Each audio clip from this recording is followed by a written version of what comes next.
I didn't think it would be possible to be this last minute, but Tesla has indeed revealed more Cybertruck specs, although disappointingly not the price or range, which I know is what most of you are eager to hear. Nonetheless, these specifications weren't part of rumors or discovered through some government document. Rather, they come from a Tesla ad at a showroom.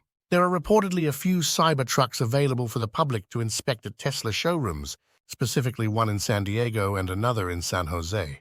I'm keen to visit one as soon as possible, and rest assured, you'll be informed if I manage to do so. Welcome to Tesla Global. Let's get into the video, subscribe.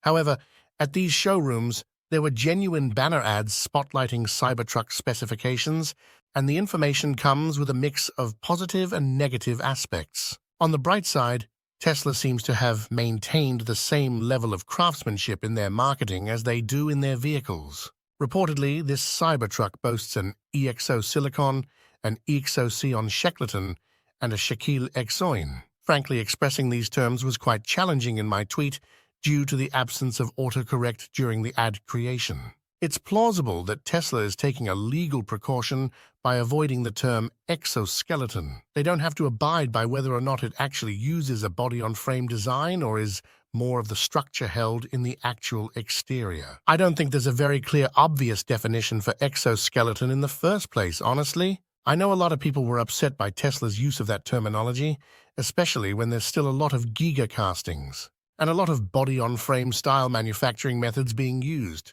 But honestly, at the end of the day, who cares whether or not it fits your definition of exoskeleton? To me, what matters is it strong, is it durable, and is it efficient? And probably it's going to check all those boxes. The specs are nothing to sneeze at all. For one, this banner ad says the Cybertruck has a 2,500 lb payload capacity, which is quite a bit higher than pretty much every other electric pickup truck on the market. The closest runner-up would be the F-150 Lightning Pro variants, which get up into the 2,300 100 lb payload capacity, so the Cybertruck beats that. But the downside is that I just have to bring up, because I know people are going to be referencing the original Cybertruck prototype specs. When Tesla first unveiled the Cybertruck, they said it would have a 3,500 lb payload capacity. So this is 1,000 lb less than the originally promised spec, which is obviously not that great a look. But given the dimensions of the truck are a bit smaller, and there's been a lot of time since then that they probably ran into a lot of issues, realizing how much extra structure and how much extra mass has to go into the truck to have a 3,500 lb payload capacity. They probably realized somewhere along the way that it wasn't worth it. It's still very good for the electric pickup truck space. I'm not trying to downplay and say that 2,500 lb isn't enough. I'm just trying to prepare you for the fact that the Cybertruck production specs may not be as good as the unveiling specs. But the problem with this banner ad is it doesn't exactly tell us which spec it's referring to. My prediction is that Tesla Launch Edition Cybertrucks are just going to be dual motor, and we're not actually going to see the beast mode trotter Cybertruck until a few quarters from now. But assuming that this Cybertruck is the dual motor variant, and that my theory is correct, then this would actually be an improvement. Because on the banner ad, it said that it's rated to tow up to 11,000 lb, which is pretty in line with other electric trucks on the market. The Rivian R1T quad motor is rated to tow up to $11,000 lb as well. So the Cybertruck basically matches that, and the unveiling night with the Cybertruck all those years ago, they promised that the dual motor would be able to tow 10,000 lb and that the tri-motor would be able to tow 14,000 lb. So you can see where kind of my confusion sets in.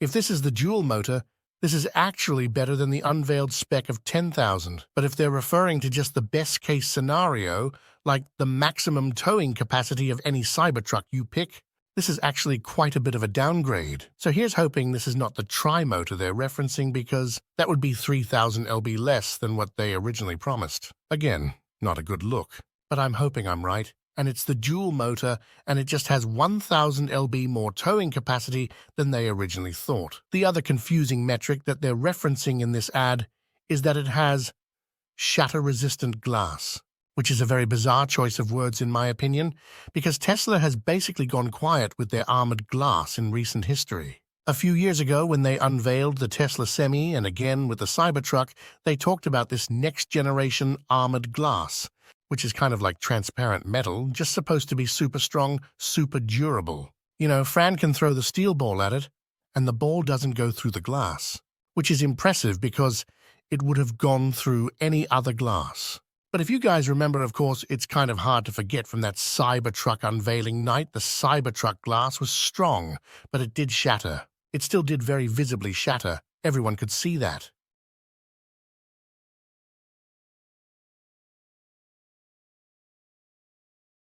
And it was still supposed to be impressive that, okay, the ball didn't go through the glass, it's very strong, it's very durable. But the same thing with armored glass on the Tesla Semi, it's supposed to be durable so that things don't penetrate it. But they're not using that terminology with the ad anymore.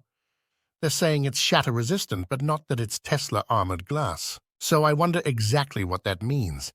Hopefully they dive more into the glass at the actual delivery event, which is just next week. Oh my God, that sounds so weird to say. We're so close, you guys, for this Cybertruck wait to be over. But I have a feeling even after this delivery event, we're still going to have a bunch of questions that are left unanswered. I'm hoping that's not the situation with the glass, but yeah, maybe Tesla found a compromise and they realized they found a way to make the glass a bit more strong, a bit more durable than typical average Tesla glass.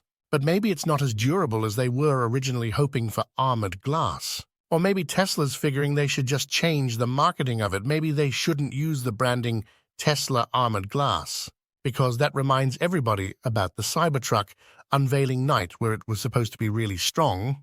And they did have a really good demo of glass that was not on the truck where they showed the metal ball falling on it from a great distance, and it didn't break at all. So maybe they decided, let's still do that high-strength glass, but let's just not call it Tesla Armored Glass, because that has a negative stigma around it. I don't know. I'm grasping at straws here. In my view, people will likely continue making jokes about the Cybertruck glass due to that unveiling mishap over 4 years ago. It's quite astonishing how much time has passed, but that incident still seems to be etched into everyone's memory. What's interesting is that Tesla isn't shying away from it. They've even offered Cybertruck shirts for purchase featuring the shattered glass. It's a bit peculiar that they're still highlighting the shatter-resistant glass in light of that incident. But they also confirmed through this banner ad that they're using an SMC liner in the bed. So unlike the prototype, it is not just bare steel in there. That's a good idea, in my opinion, for all of the heavy and careless payloads people are going to be tossing into the back of the Cybertruck. You don't want all of that steel just exposed. But the bed should still be very strong, very durable.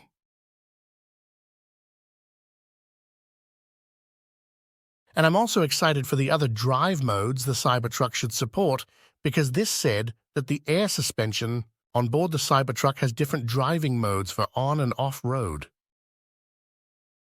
I'm sure they're going to be very different from what we're used to on our existing Teslas. And I'm hoping for sand mode, snow mode, all of that kind of cool stuff that we've seen Rivian showcase with all of their off-roading capabilities. That'll be great to see on a Cybertruck as well. They're undoubtedly impressive for any pickup truck, but perhaps not reaching the heights Tesla initially envisioned. Does this suggest the price won't be as remarkable, or does Tesla still have to honor the initially promised cost despite the specs? Share your thoughts in the comments below, and a big thank you to everyone directly supporting this channel. It genuinely makes a huge difference. Simply watching these videos helps too, so thanks once more. Have a fantastic rest of your day.